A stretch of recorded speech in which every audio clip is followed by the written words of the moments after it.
I need to tell you a story. I'm getting older, and as I'm aging, I'm realizing that I'm becoming more and more like my dad, Dr. Molefe, an academic of sorts. Um, when he tells stories, he rambles on and on and on and on before getting to his actual point. And as I get older, I'm learning to actually, take a moment to just be patient, to listen and appreciate. And I'm finding that at the end, he's got a really good point, a thoughtful, poignant point. So here is my long and rambling story.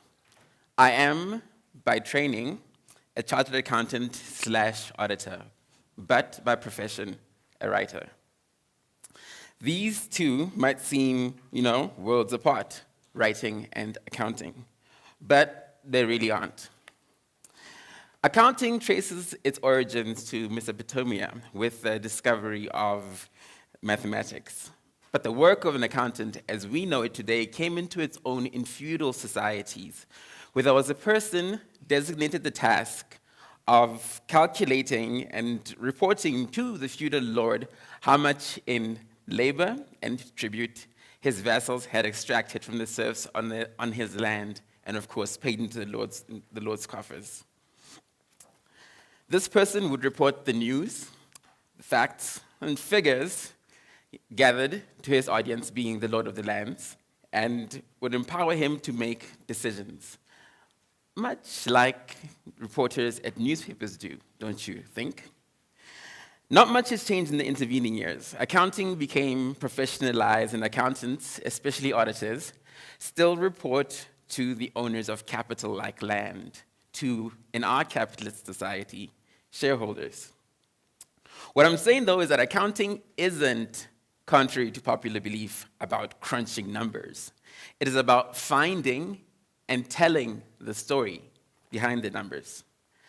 I still use the knowledge and techniques I learned in my practice when I write today. I conduct and transcribe interviews. I examine evidence, laws, policies, and regulations. I factor in the effects of culture and systems of control, albeit now at a societal rather than an organizational level. I pore over data and research, and yes, much to my chagrin, I still even crunch numbers. Most of all, I write at the end a story, a report that informs my audience. The difference being that my audience now is society at large rather than shareholders. The readers of publications where my writing has appeared, such as the New York Times, City Press, and most recently, Mail and Guardian. This background gives me a view of our society from two perspectives. One as a reporter to shareholders, and another as a reporter to society at large. From this vantage point, one thing has become clear to me.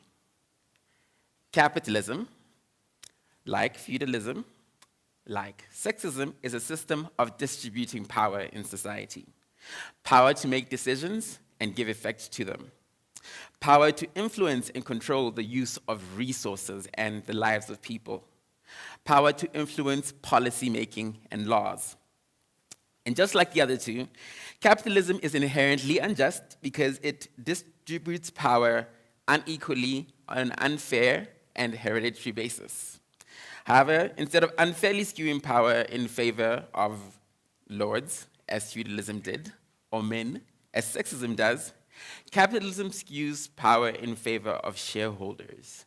And not just any shareholders, those with enough share capital to influence or control the decisions of the company.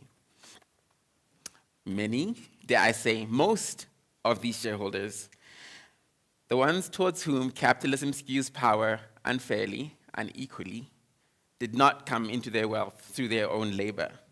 Most inherited it or extracted it through exploitation. Exploitation of people and exploitation of the environment. Thus, I say the outsized power capitalism gives them is unfair and is passed on from one generation to the next through inheritances and isn't earned through hard work. In accounting, these shareholders are easy to identify. In fact, identifying them is a part of the job. A shareholder is said to exert significant influence over a company when they hold at least 20% of the share capital. If they hold over 50%, they are in control. They are in control of the company's management and its board of directors. Now, relax. Despite what you've heard so far, I'm not actually here to deliver a screed against capitalism. Although, I'm quite happy to do that too. I'm here to point out that many of the ills that social enterprises seek to address are the result of decisions being made by shareholders, especially those who exercise significant influence or control over companies. History shows us that the decisions they have made have not been for the greater good. They have been to enrich themselves and their families at the expense of others and the environment. They have focused on short-term profits over everything else.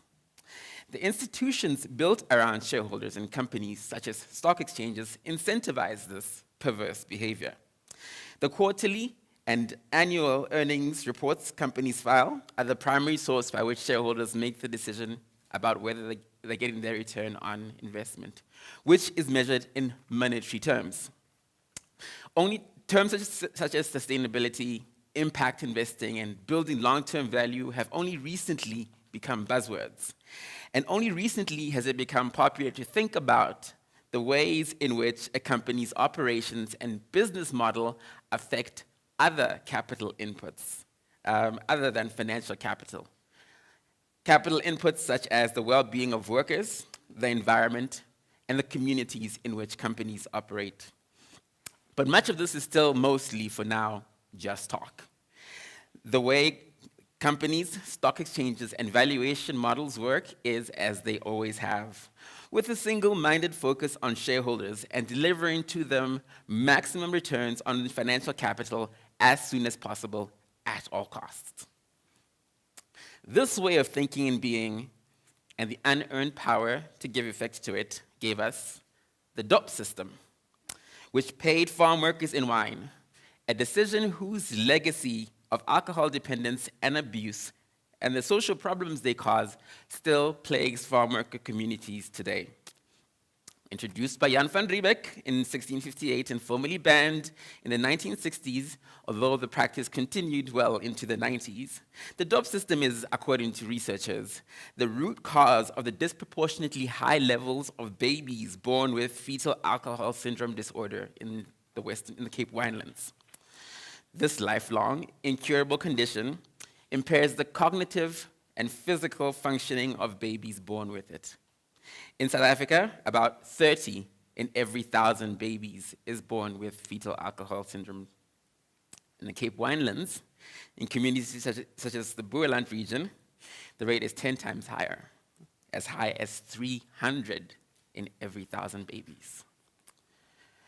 This way of thinking also gave us the migrant labor system, which broke up black families as men left their homes to break their backs in the mines for slave wages, for just enough for them to survive, but not enough to educate their children and break the supply of cheap labor that mines depended on.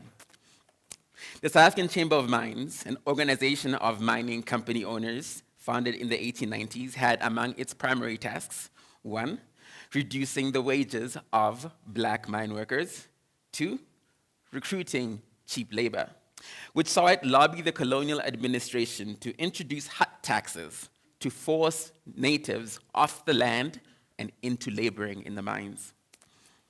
This way of thinking also gave us the acid mine drainage problem, where once they'd extracted what they wanted from the earth, mining companies simply moved on to the next mineral deposit, leaving polluted water from these old disused mines to flow into the rivers that people drink from and swim in.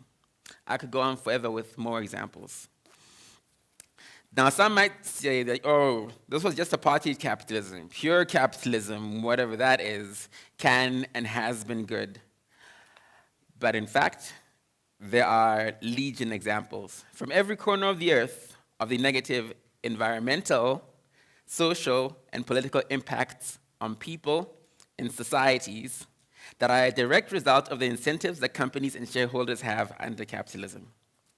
That said, it is no coincidence that Thomas Piketty started his book, Capital in the 21st Century, with the Marikana Massacre, where the shareholders that exercised significant influence or control over Lonmin decided, through their expectations that they placed on the mine's management to deliver to them return on investment, to renege on the company's commitments in its social and labor plan to build decent housing for workers.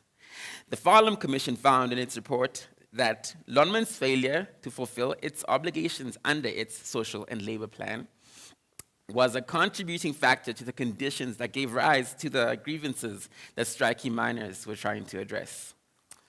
Piketty's book isn't about South Africa. It is about global capitalism and how it has come to concentrate power in the hands of a few. In this regard, apartheid capitalism makes South Africa an extreme of a global trend, but in no means exceptional. So this reality, the often direct causal relationship between the decisions of shareholders and many of the ills the social enterprise model seeks to address, asks serious questions of us as social entrepreneurs. Social enterprises do operate, after all, with a profit motive, albeit to bring about social value as we do. So with that being the case, what are we actually doing? Are we, in our work and words, responding to the social ills that underpin social enterprise as symptoms of, and I might even say caused by unjust systems such as capitalism, sexism, and racism, and working to dismantle these unjust systems of distributing power in society? Or are we profiting from the ills they cause and feeling good about ourselves as we do, and not really dealing with their origins in these unjust systems? Doing the former could make social enterprise a force for good. The latter would make it a parasite. What I'm saying is social enterprises should be dismantling and replacing unjust social systems. Otherwise, they're merely profiting off of the undeserved hardship of others. A good way to tell which of the two it is to consider whether the social enterprise in its ownership structure, business model, and work is responding to issues in 5 key areas. Let's start with the easy one first, socioeconomic rights, which is where the work of most enterprises, social enterprises, is concentrated. So, a few questions. Do the owners and management of the social enterprise put themselves at risk with the communities they serve when corporations and the state conspire to silence dissent and protest against injustice? Does the social enterprise working on, for example, the right to education, recognize and respond to the dangers of the corporatization and privatization of this human right? The second area, ownership, influence, control, and decision-making. So, more questions. Have the owners and management of the social enterprise considered and responded in some kind of a way to what tangible and intangible wealth they themselves inherited from their parents were from the fruits of unjust systems? Does the social enterprise bring the community it serves on board as equitable partners in its decision-making and operations? Does the social enterprise, in its work, do its part to attempt to redistribute the ownership of capital in our society more equitably? Number 3, decent work.